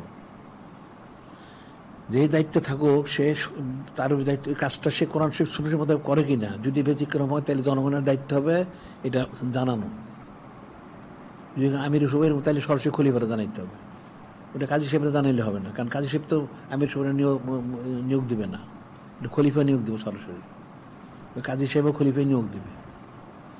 তাহলে খলিফার কাছে জানাইতে হবে যে এরকম এই কাজ করে, তখন তাকে জব্দি করতে হবে, যদি সে সেই সময় জব দিতে পারে তো থাকবে, আর নয় তার শাস্তি হবে, বরখাস্ত হবে, শাস্তি হবে।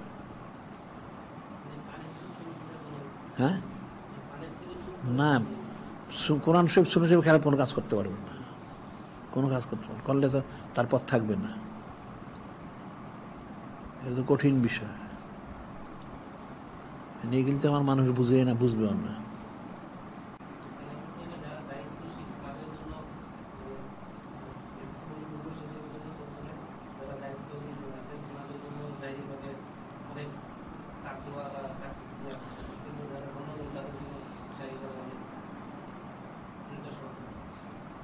হ্যাঁ, জনগণের সহজে যে দায়িত্ব থাকবে তার জন্য সহজে, কঠিন কই, কঠিন কি আছে, কঠিন তো কিছু নাই। এখন ইনসাফ করলে আবার কি কঠিনের কি আছে, এটা তো সবার জন্য খুব মানে শান্তির কারণ। চুরি নাই, বাটপারি নাই, পত্র নাই, দোকান নাই, বা সব ঠিক মতো চলবো, বাস এটা ইতমিনান।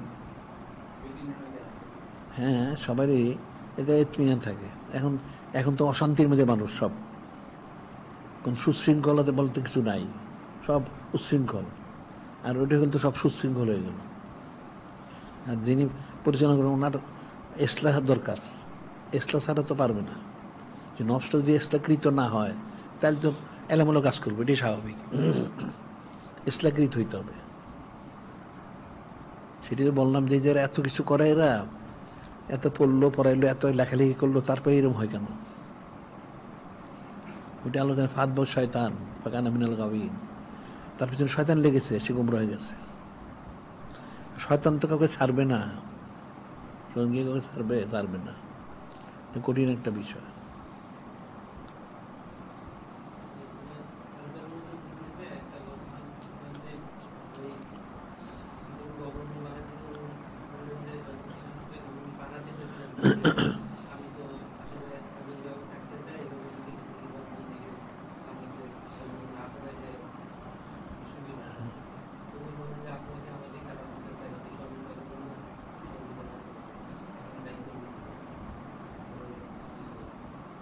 অনেক রকম ঘটনাই আছে, অনেক লম্বা সময় তো অনেক ঘটনা আছে,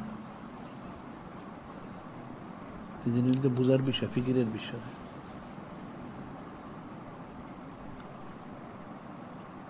এখন খেলাফতটা এরা বুঝবো করতে, এরা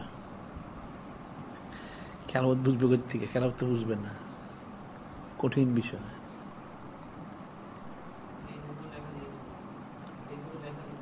লেখন ঠিক আছে, লেখন না, অসুবিধা নাই।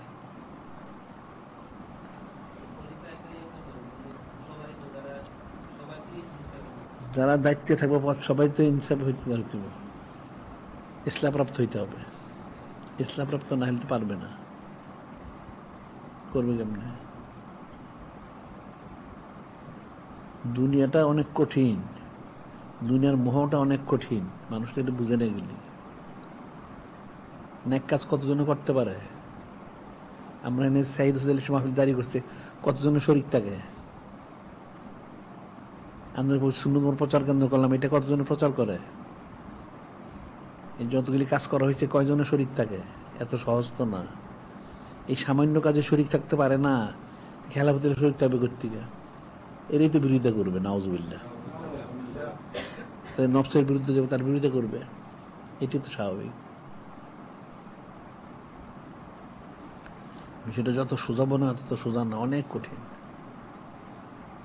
1 ঘন্টা জিকির করতে বলে, 1 ঘন্টা জিকির করেই না, তো কেমনে করবে? নিরাপত্তা সবাই নিজে নিজে চিন্তা করো, তাহলে বুঝবে, এটা বলতে হবে না। বিষয়টা তো অনেক কঠিন।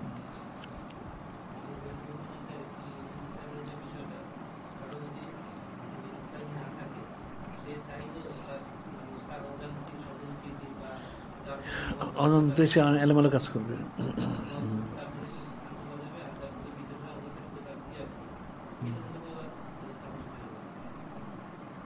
এটা যে ইসলাকৃত না হলে তো এরকমই হবে, এটি তো স্বাভাবিক। যার নফস প্রবল সে তো নফসকে অনুসরণ করবে ইচ্ছা অনিচ্ছায়। আর যখন নফসটা যখন ইসলাকৃত হবে তখন সে নিজেকে হেফাজত করতে পারবে। এটা তো সহজ জিনিস না। এই জন্য ইস্তেগফার তাওবাহ মানে জিকির ফিকির বেশি করা উচিত, আর সুন্নত মনে এর থেকে বেশি করা উচিত।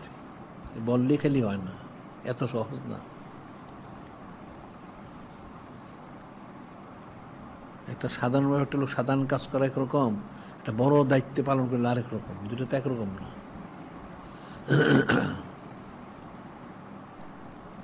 যে কোনো জিনিস ফতোয়া দেওয়া সোজা, বাস্তবে দেওয়া কঠিন।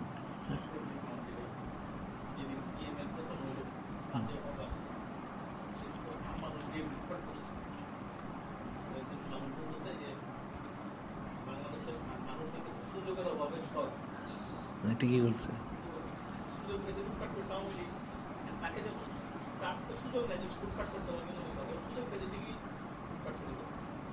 হ্যাঁ, সুযোগ অভাবে সব ঠিকই আছে।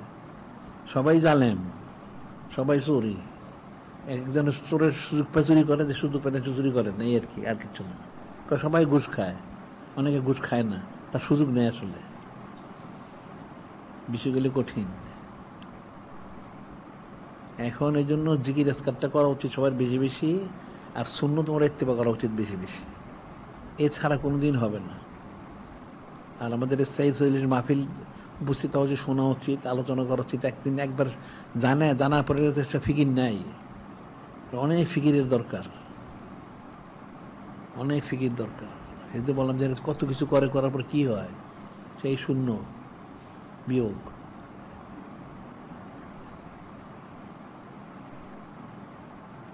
এখন তোমার তাগিদ দেওয়ার, তোমাকে তাগিদ চলছে। করা ঠিক আছে, 129 জন নিয়ে করতে হবে। আর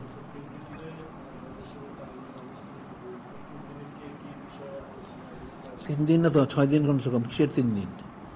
সপ্তাহ থেকে খমিস, 3 দিনে কি বুঝবো? এই যে জুমা থেকে জুমা পরে আসলো, সপ্তাহ থেকে শুরু হবে খমিস পর্যন্ত। খমিস ইচ্ছে করলে তারা যেতে পারবে, রাত্রি জুমা থাকে গিয়া জুমা ইয়ে করতে পারবে।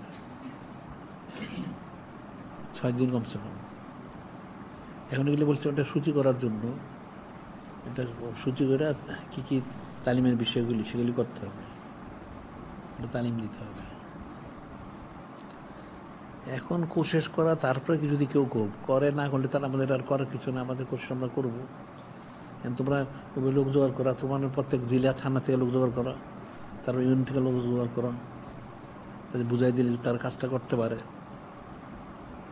কাজটা তো করতে হবে, কারণ সব জায়গায় যদি একটা প্রতিষ্ঠান করে, তাহলে এখান থেকে আমাদের সাইসুদ্দিন পালন হচ্ছে, তার শুনতে পারলো, আল হিকমার মাধ্যমে এর মধ্যে শুনলো, এরপরে সব জায়গায় একটা সুনুমা প্রচার কেন্দ্র করো, এটা একটা প্রচার হয়ে গেল। এরপরে সাথে আমাদের কিতাবাদি গিলি সেগুলি প্রচার করুক, সেটা হইব। আবার সিরাতুল মুস্তাকিম সবাই ডাকিল, ওর মাধ্যমে সংযুক্ত হয়ে গেল, তো মোটামুটি সবটা হয়ে গেল। এরপরে এর মাধ্যম থেকে তারা সব কাজ করতে পারবে। কোরবানির সময় চামড়া সংগ্রহ করতে পারবে, জাকাত সংগ্রহ করতে, ওষুধ সংগ্রহ করতে পারবে, সবই করতে পারবে।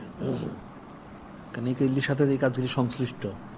যে কোনো দিনে কোনো কাজ করতে হলে বিনা পয়সাতে কোনো কাজ হয় না, সব জায়গায় পয়সা প্রয়োজন আছে। তো এই পয়সাগুলি সংগ্রহ করতে পারবে, তখন কাজটা করতে পারবে। আর সব জায়গায় খুব বড় মাদ্রাসা যদি না হয়, কমসে কম একটা মসজিদ করে মক্তব্য যদি করে, পরে আস্তে আস্তে করলো, একবারে প্রয়োজন নাই। প্রথম মসজিদ করো, মক্তব করো, তালিমটা চলুক, এখানে সব চলুক, এখানে একটা সুন্দর প্রচার কেন্দ্র করো, আঞ্জুমানের ইয়ে করো। কারণ বড় মাদ্রাসা করতে হলে তো অনেক শিক্ষক দরকার, সংগ্রহ করবে, অনেক খরচ, ও পয়সা অনেক খরচ। তাহলে যদি পরে হয়, তাহলে আস্তে আস্তে করলো, একবারে করার তাকিদের দরকার নেই। তোমরা প্রথমে মসজিদ করো, এটা সহজ, একজন ইমাম সাহেব থাকলেই হয়, সকাল বিকাল তালিম হইল। এরপর আস্তে আস্তে করুক, এখানে সুন্নত প্রচার কেন্দ্র করো, আঞ্জুমান অফিস করো, তাহলে তখন থেকে তুমি সব কাজ করতে পারবে। এখানে তোমরা যা বলবো সেগুলি সে করতে পারবে। তা মসজিদের মুসল্লি থাকেই, তাহলে সে যে কোনো জিনিস একটা মসজিদগুলি করতে পারবে। যেগুলি দিনই বিরোধী কাজ করে মানুষ, তার বিরুদ্ধে সে একটা ইয়ে করতে পারে, তাহলে তো হয়ে যায়। এখন গেলে চিন্তা ফিকিরের বিষয়, চিন্তা ফিকির না করলে কঠিন, অনেক কঠিন। মানুষ সাধারণভাবে যেই হোক, আলেম জালেম সুফি দরবেশ বা আওমুন্নাস তো প্রশ্ন বাইরে, এর এবার কী চিন্তা করে দিন ইসলামের? কেউ চিন্তা করে না, সবাই নিজেরটা চিন্তা করে, নিজেরটা এবং নিজের মত প্রতিষ্ঠা, এর বাইরে কেউ চিন্তা করে না। তো কেমনে দিন ইসলাম হবে? এই দেশে কুফরিতে একাকার হচ্ছে, কই কারো কোনো অনুভূতি নেই, তো কেমনে হবে?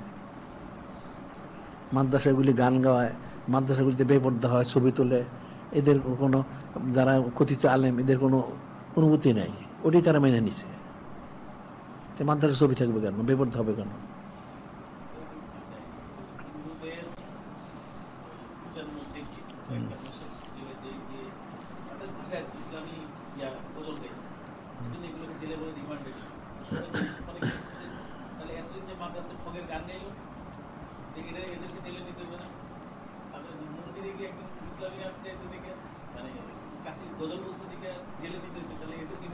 ঠিকই তো আছে, এটাই উপযুক্ত হয়েছে, এদের এরকমই করা হচ্ছে, শিক্ষা উচিত এদের।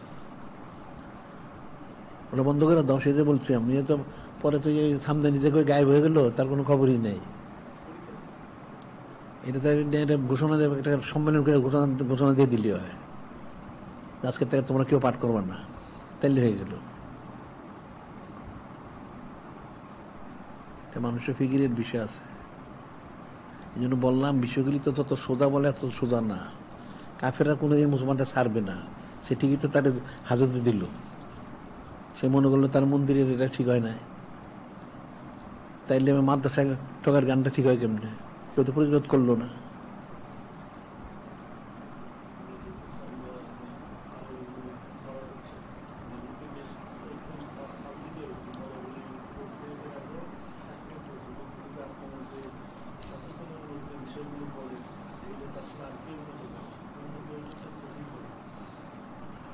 বলে না, না বুঝলে পয়সা খেলে বলবে কেমনে?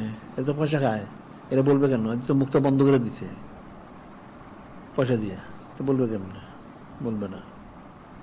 এগুলি শূন্য, তোমরা গেলে আমল করো, এগুলো এখানে যে হয় সম্মেলন, তোমরা এমনি শরীর হও, শোনো, মানুষকে প্রচার করো, কাজে লাগবে। কেউ করে না, ঠিক আছে, তো তুমি করো, তাহলে তো হয়ে গেল।